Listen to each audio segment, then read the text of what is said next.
All right, it looks like we are all set. So welcome to the remote learning panel discussion. This is part two of a two-part series where we have been taking a look at the transition to remote teaching and learning and the supports that our campuses have been putting in place to help faculty and to help students with that pivot. So the first session was on May 18th, and that focused on faculty supports.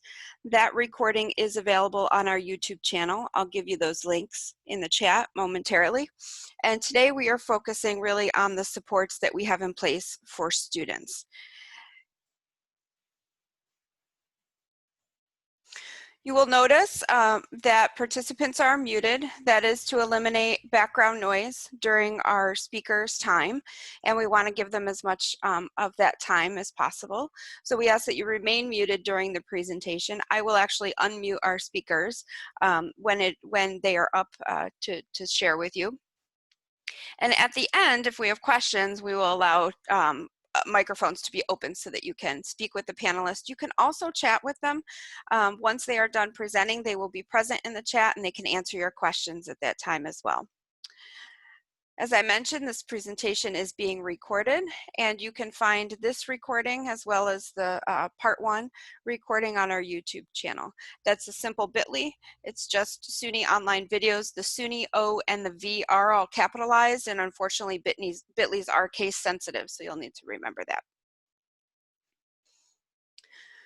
So today we are really happy to host the following panelists, and we're thankful for the efforts that they've put forth along with many other of our SUNY campuses. The support has been really overwhelming for students, and it's wonderful to see everybody just jump on board and be very timely in their responses as well. So I'm happy to host today Serena Cook from SUNY Genesee Community College, Maureen Larson and Chrissy Mitchell from SUNY Orange and Dutchess Community College, along with some of their colleagues, Robin Sullivan and Erin Rowley from the University at Buffalo, and then Michelle Fort and Jamie Frankenfeld will be sharing the student perspective from SUNY Online and what we have done here. So we would love for you to introduce yourself in the chat. I see that some of you are already doing that. Thank you very much. We'd love to know where you are tuning in from, what your institution is. If you'd like, you can also share your title so that we know what area you support. So to optimize time for our speakers, I'm actually going to start with Serena, and if I'm going to unmute Serena. Hi, everybody. Thank you, Erin. You're more than welcome. If you just want to say next, I'll proceed through the slides for you. Okay, sure. Great. All right. Okay, well, hello, everybody, and I hope everyone is doing well today. My name is Serena Cook. I am the online learning specialist at Genesee Community College. I'm also a graduate student at Stony Brook right now. I'm going to share with you today one of the resources that we developed this spring in response to students transitioning to remote learning. Next, Erin. One of the resources we created at GCC was an orientation in Blackboard for remote students. We adapted our orientation for online students to fit the remote learner. It looks like a course and behaves like a course in Blackboard. And so students get the feel of navigating Blackboard. We tried to keep it simple, so we did not stress the students out any more than they might already be. I manage the content, make the edits, load the students, and continued to use this course throughout the summer so far. And instead of scrolling and clicking through the whole course, I'll just give you some screenshots of that. Next. So in March, I put 3,342 students into this course, into the Being a Remote Learner course. 1,646 accessed it and actually did something in there. So I thought that was pretty good at about 50%. I think we might have had more, except many of our students have had exposure to online learning in some way. So the course begins with an introduction and important notes about time expectations accessing their course, student email, the GCC help desk, and then we have a video for students on how to use Zoom. Next, Erin, thanks. Okay, so what we have found is that the students need two basic parts to a course like this. They need the technology training, which for us, it would be Blackboard. And then they also need information on how to be a successful remote student. So right in the beginning, we describe the contents of the course so the student knows what to expect throughout the rest of it. Next, please. So part one is Blackboard navigation.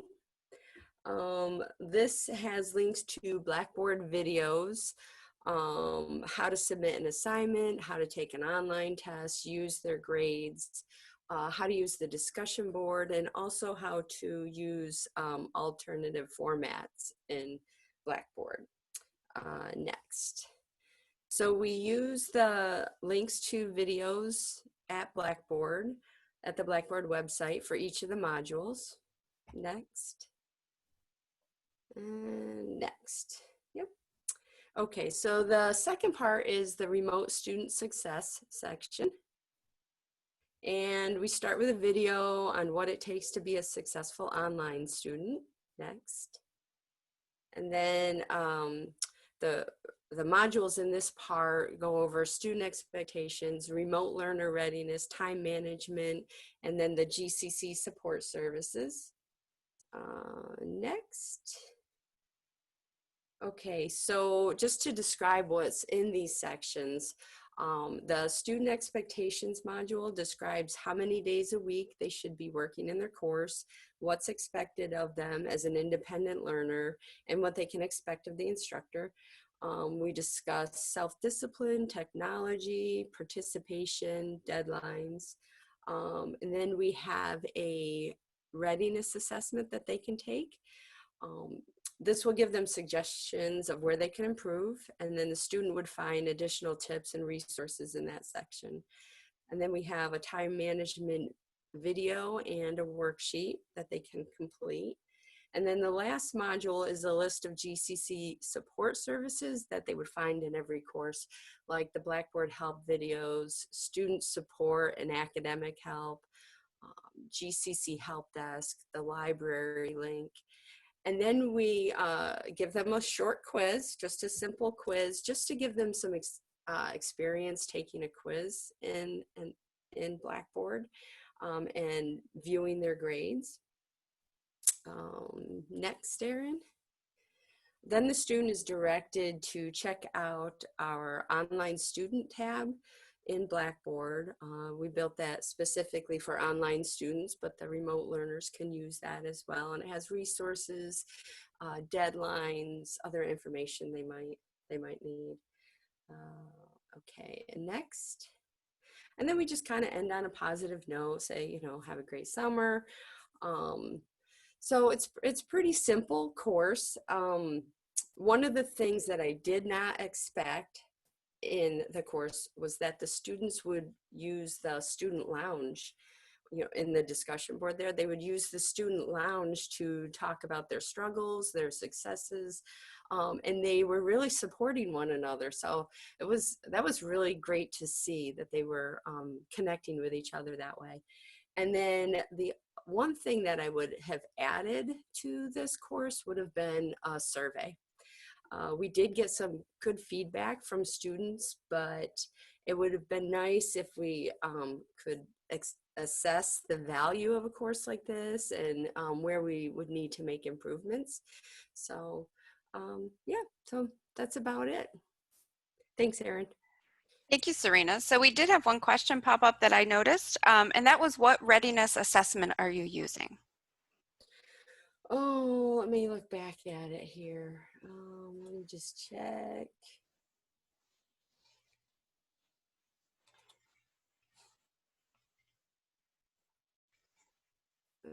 Remote learner readiness is coming from, and we did change that. I think we had looked at the SUNY one. So let's see. I'm forgetting the name of it right off the top of my head here. That's okay. I can have you put it in the chat too when you find it. Yeah. So it's a pre-existing tool. You didn't build one or anything like that. It's right. It's from Okay. eLearnReady. Okay. And it's pretty simple. You know, we tried out a lot of different assessments. So this one was pretty straightforward, but then it gave students some good feedback and some good videos when they were done with it on how to improve. Great.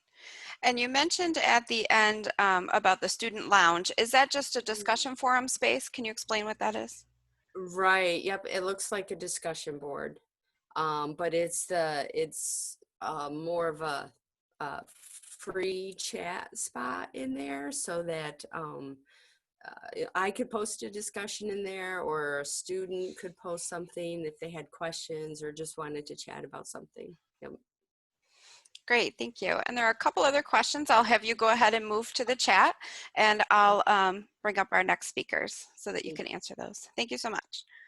So this was an example of a course, and we also have examples of student support spaces.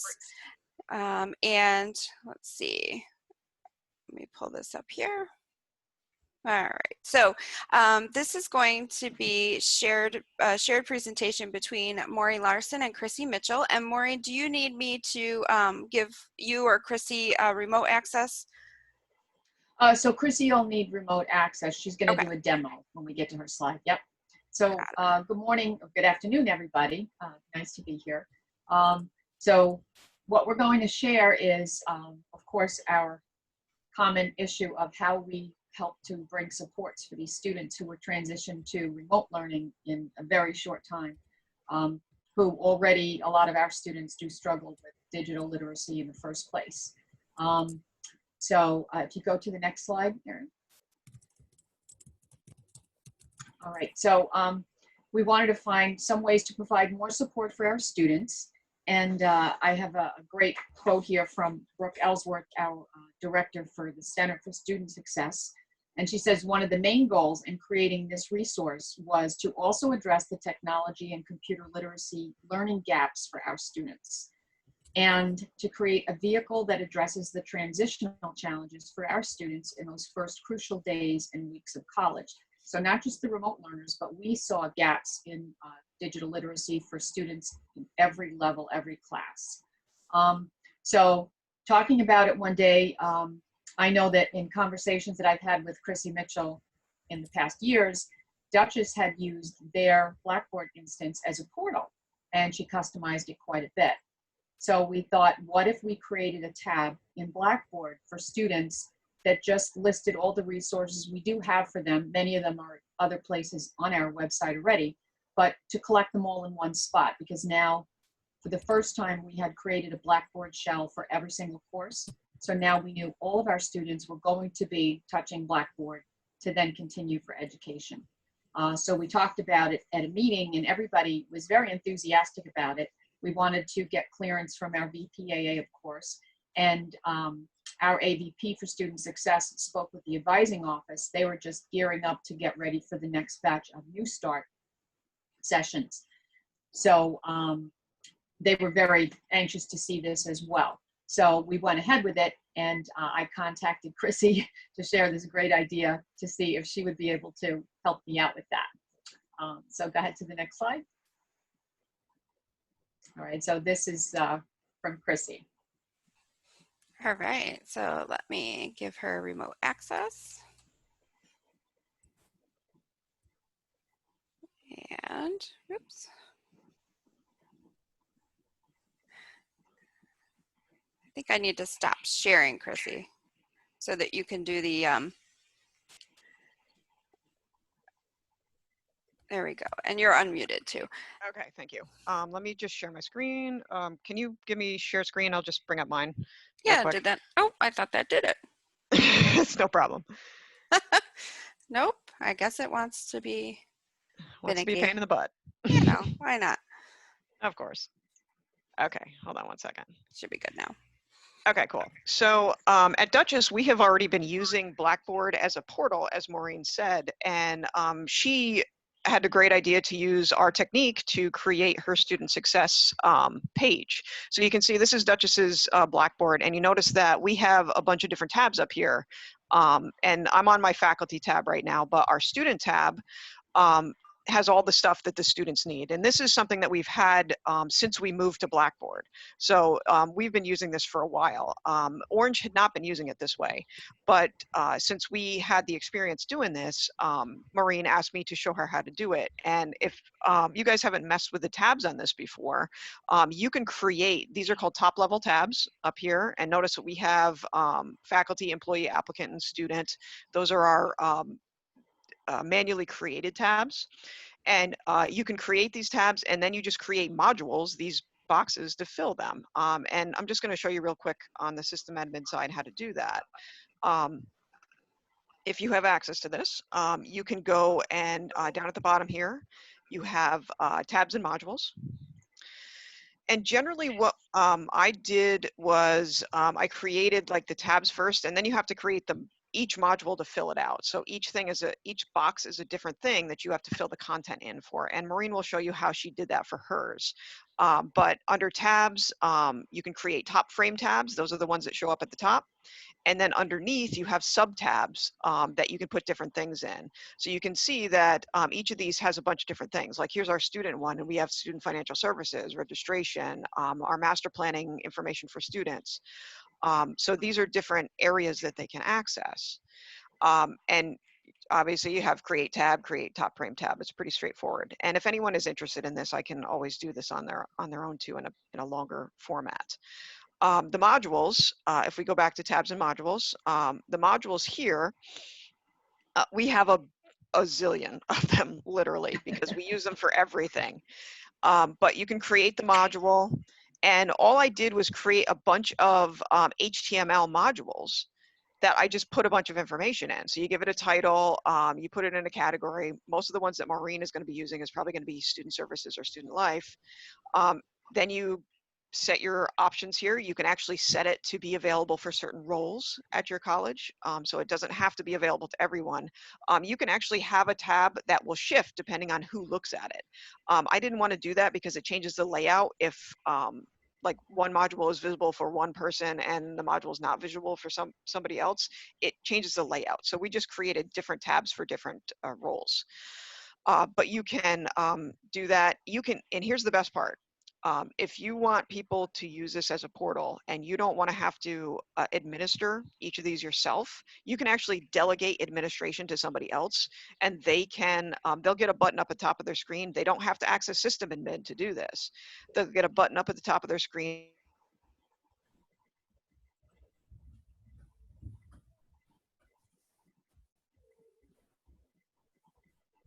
Oops. In the services to HR, that kind of stuff. Yeah, sorry, my internet connection is a little weird. Just real quick, if I go back to our student tab, you can see here are the modules that are laid out. Pretty much all of these are HTML modules except stuff like Starfish and Follow Discover. Those are like tools, but all of the rest of these were built with HTML. We also have deep links into Banner. So these will link directly into Banner to be able to access students' information right here. So if I clicked on this, I could, when I click on unofficial transcript, it'll take me right to where I can get to a transcript. So you can do that too. So it goes right to there. And then last thing is our sub tabs are up at the top. So we have, here's student financial services, where they can pay their bill, and you can embed video, all that kind of stuff. Here's registration. Oops, I probably should take that one off. And then here's our master planning stuff. So all of this stuff was just created with these tabs and subtabs, and I am happy to explain it more in depth to anyone who's interested in that kind of stuff. I'm going to turn it back over to Maureen so she can talk about what they did with it. All right, thanks, Chrissy. So, I mean, the session that Chrissy did with me was fabulous, and they've done so much with theirs, and we were trying to do maybe just a little bit less, but it was really exciting to see all the things that we could do with that. So Erin, if you could launch that presentation again, I'll give you guys an idea of what we did then. All right, so this was absolutely a collaborative effort. We had a lot of people want to give some input for this. So this is our first draft. I'm just showing you that we did at first start creating subtabs, and some of the things that I wanted to make sure we included was the library, and then a self-care tab for students, because of course with everything COVID, with things drastically changing for so many students, there's a lot of stress. End of semester, how are we going to finish up? What do they do about grades? There was a lot going on. So we do want to make sure that we do include some instructions for self-care, links to counseling, links to the nurse's office, all that other stuff. And then the library, of course, is always a stressful thing for students when they're trying to learn how to do research and they haven't got a clue, a lot of them. So that's not in our current iteration, but that's future plans going forward. So what I did at first is just sort of do a mock-up based on what Chrissy had showed me and brought that to the team. So if we go to the next slide. So then we thought, okay, you know, we'll put some kind of a banner at the top, and our director of the student, of our Center for Teaching and Learning, she's got a background in all kinds of, I'm not sure, advertising or something. She's phenomenal with her design ideas and stuff. And she also had an idea of setting this into just 3 groups: this tech, tools, and time, and then putting things under those 3 categories. Next slide. So then we sort of started mocking it up and thinking about design elements. How would we design this, make it look graphically appealing? We looked at some different colors. And then one of the things we thought is we're going to put some kind of a banner at the top and maybe call this the Student Success Toolkit. So here's their toolkit. What do they need to do to succeed? We're going to provide them this kit. And next slide. So we sort of finalized the design and whatnot, but one of the things that we did in the meantime is I ran it through the accessibility checker, and we started up with colors that didn't pass ADA compliance. So luckily we didn't get too far with this before we said, oh, let's just make sure that we're compliant on colors. And we did have to make a change for that. So next slide. And this is the top of our current page. So one of the other ideas that someone had was, I believe that was our AVP, was how about if we get a student to do some kind of a testimonial about, you know, or some kind of guidance to students landing on this page. So this is Michael Carberry. She is an alum of our nursing program and also a tutor, a very dynamic student. She's a very pleasant person and she comes across great. So she did a video just to explain to the students, you know, okay, you signed up, you're here, you're on Blackboard, now what do you do to get through, you know, being a successful student? So she just gives a few tips and guides them to the areas below. So you'll see the toolkit for tech.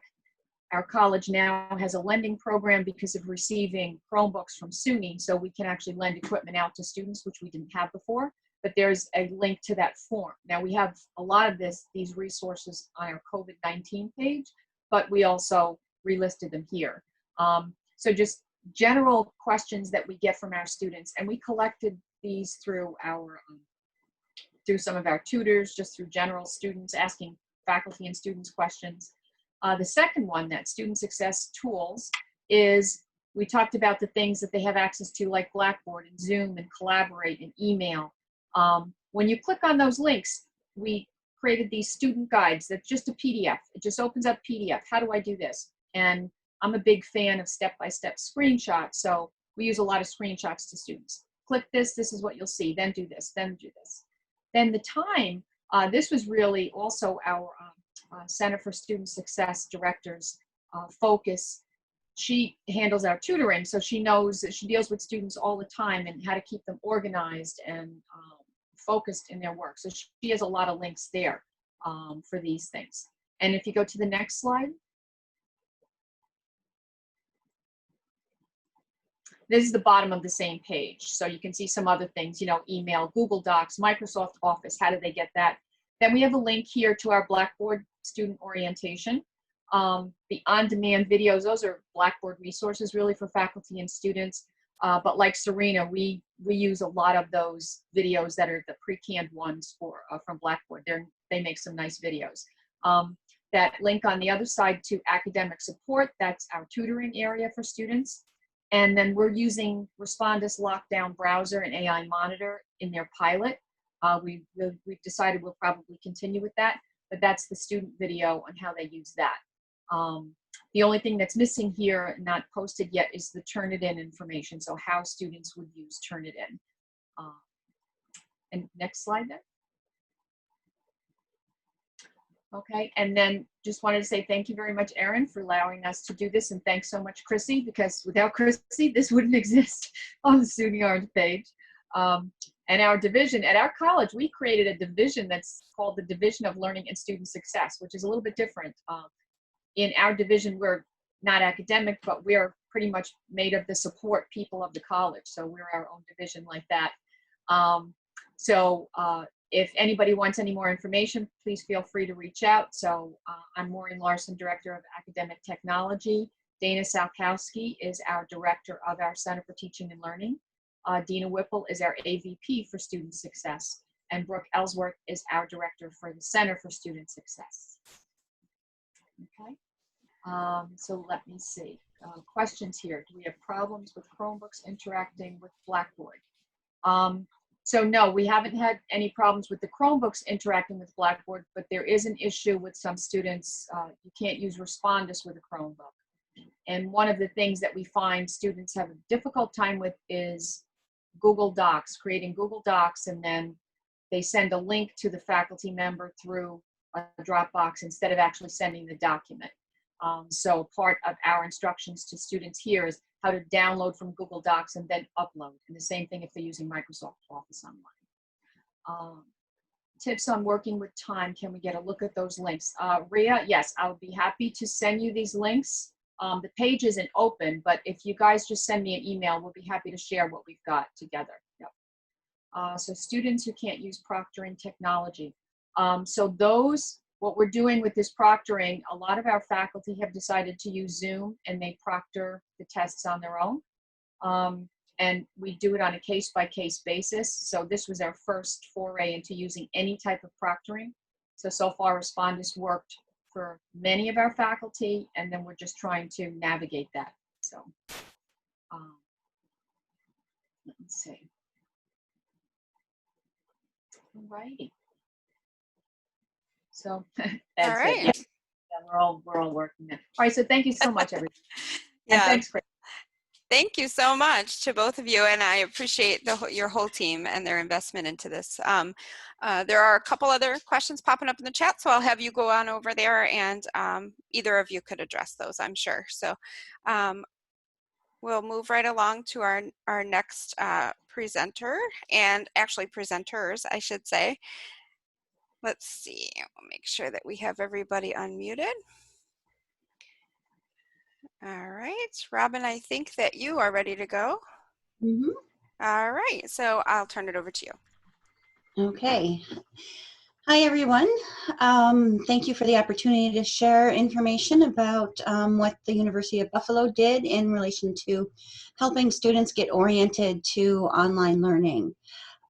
This was the presentation that we have is called Student Success in Online Learning, and we created a webinar to prepare students for remote instruction. So my name is Robin Sullivan. I'm a teaching and learning strategist with the Educational Services team at the UB Libraries. And Erin, are you unmuted? Can you introduce yourself? I'm not sure. Your mute is, okay, so I'll introduce Erin, and then when she comes up, she'll talk about herself. But Erin, oh, good, great. Thanks, Erin, for unmuting me. My name is Erin Rowley. I am the head of Science and Engineering Library Services at UB, and I also serve as the engineering librarian. Great, thank you. Next. So this webinar came about in an interesting way. So our School of Engineering at UB invited us to do a presentation. This was actually in the middle of summer. They said, can we please put together a presentation for the engineering students to learn what it's like to be an online student. So online learning is kind of trickling through different parts of our university, and our Office of STEM and Diversity inside of engineering had asked, can we just put together a short presentation to get the students in the mindset of what does it mean to be an online learner, what do they need to know, how do they need to act. And so we were planning this throughout the semester. I had asked Erin, who is in our she's our engineering liaison, if she would do the session with me, and we would cover, you know, what's needed for being a student in an online course and also what's different regarding library services. So the timing kind of went throughout the semester, and we kind of hit some weird time towards spring break, and we said, well, instead of doing this as an in-person workshop, which is what we were thinking of at first, we said, well, what if we do this online, you know, to give the students this experience? We always tell faculty that the best way to learn how to be an online instructor is to take an online class. So we decided that we were going to put this together in a very short, just half-hour webinar for the students to get this experience being in an online course. And then as we were planning, everything changed. And then every student in our university became an online student. And so at that point, Erin and I decided that this was something that was necessary for all students beyond just engineering. So we continued to plan, and we made this available to the entire university. At first, the School of Engineering was helping us get the word out, and then we ended up offering it a few different times. Also with one of the other librarians from Education Services, Jocelyn, did a session also. But we just wanted to get them a little bit familiar. What do you need to know about taking an online course? And you know, when we got it together, we just put it together quickly and tried to get the word out. Next, please. So this is just one of the slides from our session. I will share the entire slide deck with you, and you can watch a recorded version and take and share and reuse whatever we have. Make it, you know, specific to your campus. But one thing we wanted to instruct or tell the students that they were not becoming online learners in traditional online courses. They were going into remote instruction, a little bit different, and, you know, everybody needed to have this flexible mindset, students as well as instructors. Throughout the webinar, we tried to make it as interactive as possible, trying to kind of give the idea of this is what an interactive synchronous conversation in a webinar is like. We asked them, similar to what Erin Manny did at the beginning, please introduce yourselves in the chat. So they learned, you know, where is the chat button? How do I type in the chat? How to unmute themselves and ask questions. We did a couple polls. We tried to make it as interactive as possible. Next, please. Then some of the other things that we covered is kind of the structure of the session. We gave them some experience with the tools. We talked about the difference between synchronous and asynchronous and how it could be blended, and, you know, what those terms were. We talked a lot about time management in the chat. It was mentioned that we all need time management skills. So we tried to share some advice. You know, don't write to your instructor a half hour before midnight if your project is due, things on that nature. And then the middle of the session was packed with all things about the libraries, that the librarians were still there and available. You know, people were coming up with all different ideas in their minds. Oh no, who's going to help me with this? So Erin, you know, took that part of the presentation. She's going to talk about that a little bit further. We also talked about engagement, how it was necessary for the students to stay engaged, stay in communication with their instructors, how they did this, how they interacted with discussion forums, and what was some of the online etiquette that was involved. Next, please. Also, we wanted to, you know, provide some advice relating to the technology tools. This is something that the libraries support quite a bit with our students, and we wanted to mention, you know, just because you're going online, don't try every tool out there. Stick to the things that you're very familiar with, not to stress yourself out, but also, you know, make sure that you have a plan B in mind, because if you do have, you know, technical difficulties with your internet connection freezing, getting kicked out of a session, how are you going to do a plan B? We also shared many resources with the students through the slides. And again, we will share all the slides with you. Next, please. So I'm going to turn this over now to Erin Rowley, and she's going to pick up where the libraries section fit in. Yeah, so thanks, Robin.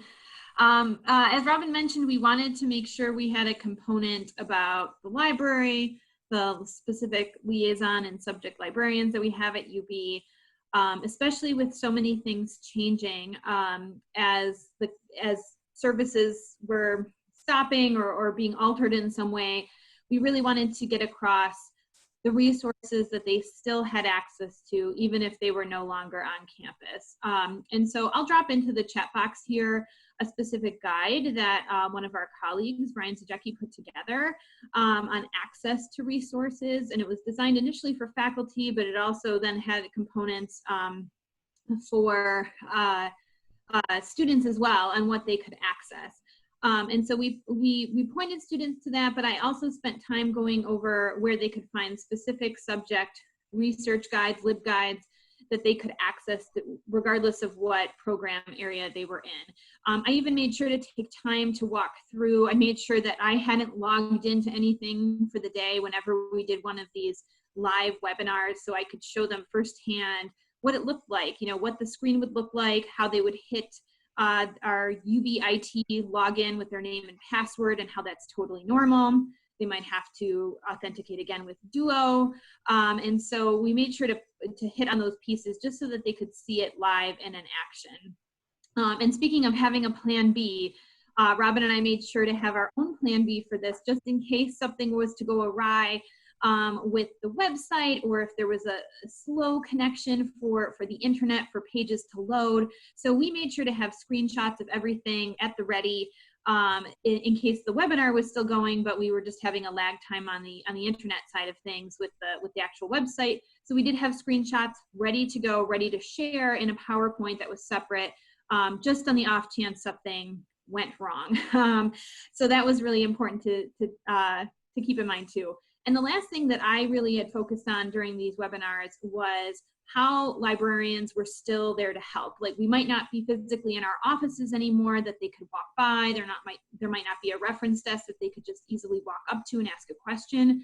But we had a whole host, we still have a whole host of different ways that they could get in touch with us.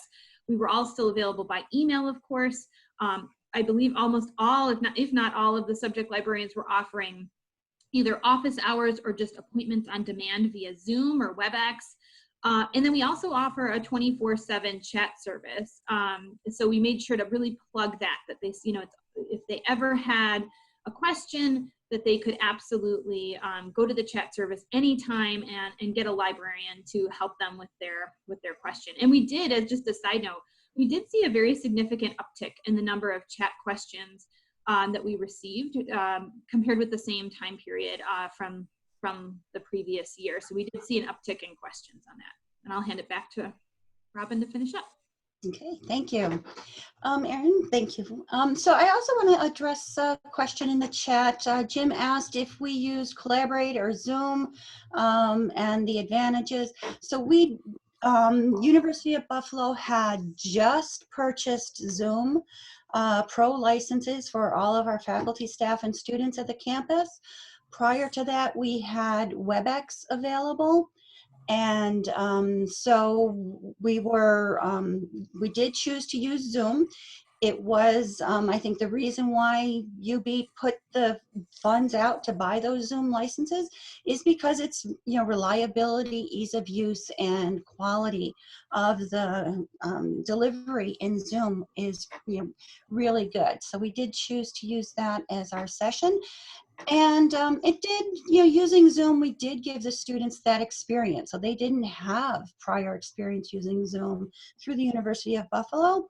But that was kind of just one of the things that we had available. So we do have some plans for coming up. So when we first put this together, we had like just days of being off campus before we had this launched and ready. So it was put together really quickly. We still will, we will still focus on what's the difference between remote instruction and quality online learning. Hopefully, then the fall we'll be focusing on, now we're ready for quality online learning. Before, in the spring, we were just kind of reacting. Now we're going to be doing this in a meaningful way. We will also be reaching out to the library liaisons and all the other subject disciplines. Even though we had made this available to the entire campus, often the librarians in the different disciplines have relationships with the faculty and the students. And so they also have some specific information, specific research guides that are applicable. So I'll be partnering with anyone who wishes to through the university to offer subject-specific orientations. And we'll provide this again in the fall. Next, please. So some questions that came up, our Office of Educational Effectiveness had done some surveys of the students. If you go to their website, they have some really great survey replies from both students and faculty. And something that came up in the conversations with students is things that they did want to learn a little bit more about, dealing with distractions at home, setting up productive learning environments in their home area. What do you do when you get those internet outages? How do you deal with that? And also anxiety in online testing situations. We did add, it was brought up I think in the chat earlier, a nice video on one of the ending slides about mental health issues and how you can think about keeping your mental health primed. Next, please. So we did, the presentation that we started with was created by Jeremiah Grabowski. He was one of the instructional designers and the director of online learning in UB's School of Public Health. He has since moved, he is now with Juville, it's a private college in the area.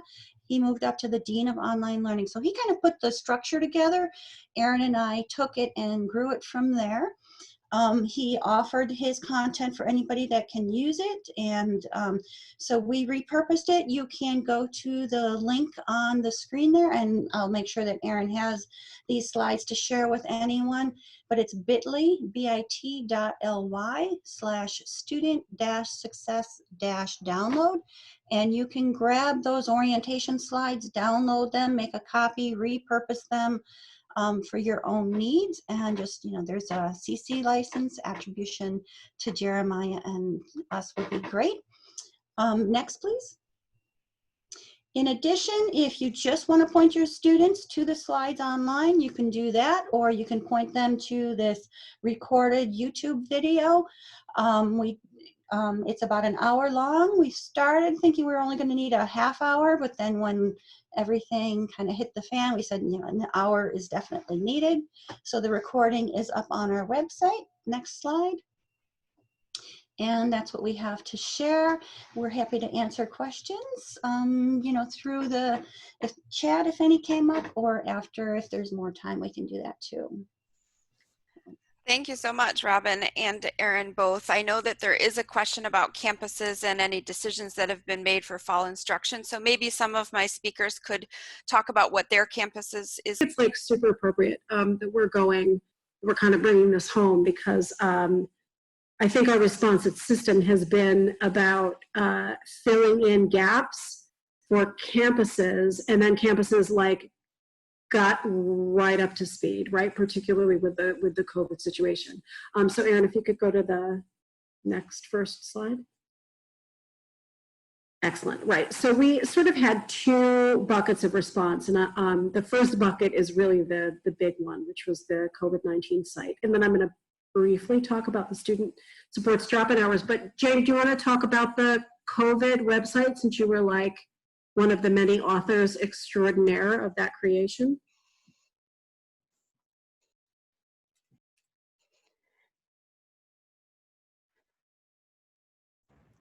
Okay, sorry about that. I was getting unmuted. So when SUNY Online, we were thinking about the resources that, typically we work with students who had planned to be online. So we actually took a response to the shift as soon as it was announced. And I think right away we learned that students are going to Google, and they're Googling classes online or SUNY classes online, and they were landing at the SUNY online website and calling us right away with a lot of questions. And you know, with SUNY Online, we have an internal knowledge base for our programs and some of our support, but we were finding that there were things we didn't know. And we had face-to-face students calling us, online students calling us. We even had CUNY students calling us. So what we did is we decided to take our internal knowledge base page, and we found out that Aaron Maney was working on a COVID-19 site as well. So we worked together to create just one COVID-19 response site for students. And we were talking to our admissions counselors, we were talking to our success coaches, and we were going over the questions we were getting. And we wanted to make sure that students didn't have to just rely on Google to find some resources. We wanted to be able to provide resources at the system level in one place, and pretty much try to answer whatever we could, but also provide a place where they could then go back to the suny.edu site and find SUNY's response and questions about residence halls and graduation and so forth. So Aaron, what I want to do is actually share the COVID-19 site. Yep, you bet. Okay. Okay, so what you should be seeing is our COVID-19 site, and this is a work in progress. We're always working on this site. We're always finding resources to put up here. And anytime the governor would announce something new, like a new tool or a new resource for the citizens of New York, we would come right to the site and we would make sure that we added on here for students. One thing that we wanted to make sure that we talked about, not only mental health, a lot of questions about mental health and technology resources, but we had students who were facing almost immediate unemployment. They were wondering where the food bank was around them. They were asking questions that they haven't really had to ask previously. So we wanted to make sure that our team could respond to them and provide them with resources, but also that they could search for the resources that they needed nearby. So what we did is this right here where it says resources for applying and studying, this was actually just a general page about resources for online learning. But now, as we're going into the fall semester, we're starting to get a different types of questions for students. So we've actually renamed this resources for applying and studying. We wanted to make sure, first of all, before I go any further into these resources, we have the reach out phone number on the top of every single page. So, this is a free support line for anyone who needs to talk to someone. So as soon as the governor announced that, we made sure that we put the 800 number on every single page, just a running header on all of our pages on our COVID-19 site. So the page for the students is broken up into 4 separate resources. So when a student comes here, they're going to see some tips and external links for applying and studying online. There's information about military and veteran students. That's an important thing to remember, because the students were calling and they had questions about funding. What does it mean to go online when you're a face-to-face student? So they had questions that other students weren't asking, because it wasn't a situation that affected them. And there was so much up in the air for our veteran and military students that we wanted to make sure that we had a page specifically for them. And we know that the best source of information for these students is the campus. And we kept that in mind as we were building this COVID-19 site. The students are going online and they're Googling, where are my online courses? What are the resources on campus? So we wanted to make sure that we were always we were providing resources, but also giving students the opportunity to find what was available on their campus. So, you know, in addition to the resources for success in online learning and applying, we had military students, we had vital resources, which is something that I know I was seeing in the chat. What about the mental health? And, you know, so we focused on that, but also, you know, we did, as SUNY Online coaches, we did hear of instances of students, you know, not feeling safe in their homes. So we made sure that we had the phone number for New Yorkers who, you know, could make that phone call if they were facing domestic violence at home. You know, we have resources for food and nutrition, how to file, you know, how to apply for unemployment, and also where to get free internet, because now there was a new group, you know, the students, they were studying online, or they were studying in their libraries at school. They were using campus Wi-Fi. So we made sure to provide the links to the free hotspots across, you know, across New York State. We also made sure to add information about where the LMS. So students are now going to be using the campus LMS. And so we listed all of the support guides for Blackboard, Brightspace, Canvas, and Moodle. And then, you know, what I said earlier is that we wanted students to be able to find what their campus was offering. So on every page, we have a Find Your Campus, where we list all of the campuses and the COVID-19 sites, the link to the LMS, a link to their campus help desk page, the knowledge base for their campus, as well as their campus library.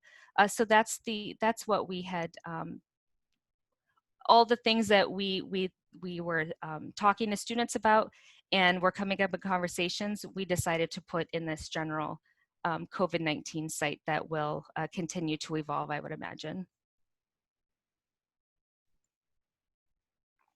Michelle?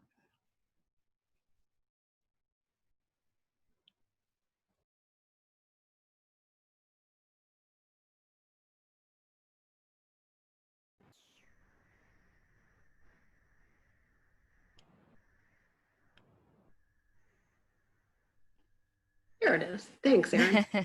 I'm like, I can't unmute myself, which is everyone's dream. So I think that if you could go to the next slide. Right, so I think a lot of people on this call have actually heard what we sort of did in response relative to the student remote drop-in hours. So I will be super quick about describing them. The idea really was to fill in for the campuses while the campuses were finding their way, right, back from spring break and all of its iterations. There's this like glow behind me from my window, which is distracting. So we devised mechanisms using Blackboard Collaborate to have remote student drop-in hours. They were just office hours, right? And it wasn't to replace any of the campuses. It was to rather provide a human voice so that we could get students to campus resources, right? And as we just heard this afternoon, you all had came up with amazing ways, right, to engage students and to make them feel, you know, sort of safe and welcome and connected to campus, even though it physically was, you know, gone temporarily. The hours were staffed by SUNY Online for our colleagues from the Center for Professional Development, Student Affairs, and Erin, if you go to the next slide. Most of the, so you see we had about 250 students with about half of the campuses represented, which is, you know, pretty good. Like, I was glad that we were there for that amount of time. We had a positive reception to it. You know, anxious students like to hear from another human being, even if it was me and I said something like, oh, that's a question for our help desk. And then I could like help them find the SUNY Online Help Desk, right? So even just that bridge, I think we thought was very important. Research certainly bears out that connecting with a human being is important in times of high anxiety. And then the main topics were right here, right? And you can see a lot of them were, you know, technology based, but to my mind, it was like fear-based technology questions, right? Once they remembered maybe that they could do it, or they realized they knew more than they thought they knew, they were sort of on their way in a way that we like to see. So Erin, if you can go to the next slide. So here are some lessons learned. Campuses appreciated the support, at least that's what you told us. So that's what I'm going with, that's what's on the slide. And then your efforts were great during this time. A lot of campuses did wellness checks on students like one by one, which was fantastic. We stopped the student support drop-in hours as of May 17th. We thought when the spring semester ended, we could sort of stop that piece. However, we're always up for rethinking how we might continue to do that, maybe bring some hours back on board in off hours when maybe the campuses aren't open. We did a campus needs survey recently, and by we I mean Kristen Muller, and some of the feedback we got from that is that system can be helpful when you all can't resource student-facing services, so like on the off hours or during our more traditional help desk hours. So we're thinking through how we might be able to continue to support in that way. The other piece of it is that's sort of evolving is online orientation, right? So here we are facing the fall. Generally speaking, and as we heard, we can't do our customary face-to-face orientation shtick that we're used to doing. And so we have an online orientation workplace collaborative group. If you don't know about it, please join. You can email me for information. And on June 17th at noon, we're hosting a webinar with the help of our friends at the CPD to run through some best practices, not all of the best practices, because you've heard some of the best practices today. Look, there it is. It's a gallery walk of best practices. We have about 6 campuses. We'll just, sort of demonstrate their approach to online learning. The interesting thing, though, for this, and this is always the interesting thing for me with webinars, is that we are looking at including student voices. So John Graham in our University Life office is hopefully going to find prospective students to tell us what they would like to know in their online orientation, which, like, if we can do this, that would be amazing, because who better to tell us what they would like to know than a prospective student? And then ideally, I would love to see maybe a junior or senior, right, or a second-year student to tell us what they wish they'd known in our online orientation. So that kind of like live student feedback, I think, is always makes what is hopefully a good webinar great. I think that's it. Terrific. Thank you, Michelle. And thank you, There you Jamie. go. Yeah. Yes. All Carol, right there. Yeah. Yep. So there are a couple questions in the chat, which maybe you want to take a look at real quick before I wrap people up who might need to go, but I'm going to put the links right now to the resource webinar that you see listed there, as well as the online student orientation webinar that Michelle was mentioning.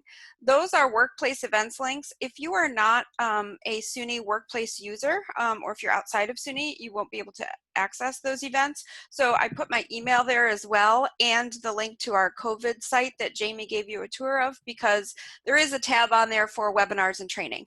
And so you'll be able to get the Zoom link and be able to access those webinars if you are external to SUNY. I would just go to the COVID site.